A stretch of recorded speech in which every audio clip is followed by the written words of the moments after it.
Ad un tratto il cielo è diventato plumbeo, pochi istanti e sul Vittoriese si è scatenato ancora una volta il nubifragio, inatteso e violento. Grandine e vento, danni agli orti del Fadalto, strade completamente allagate.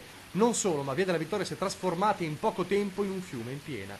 Sott'acqua sono finiti alcuni locali come un ristorante in centro e un panificio. I titolari hanno dovuto lavorare tutta la notte per sistemare e pulire. Un nubifragio che arriva a poca distanza da alcune settimane, quando sempre nella stessa zona si era abbattuto per 2 volte un vero e proprio inferno. Enormi chicchi di grandine che hanno distrutto auto, sfondato coperture di capannoni e danneggiato tetti.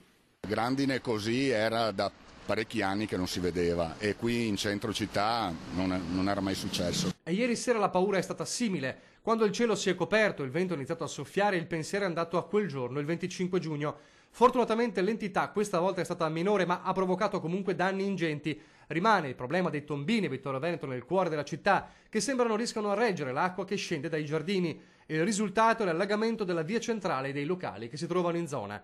Grandine anche nel Fadalto, gli orti sono stati quasi tutti distrutti. A Ceneda molte case sono rimaste sott'acqua, mentre a Carpesica il torrente Monticanello in piena è straripato e ha invaso i campi. Nel Vittoriese è la terza volta che il maltempo si abbatte violentemente in zona. Fra i residenti ora regna la paura, tanto caldo e poi, in un attimo, l'inferno.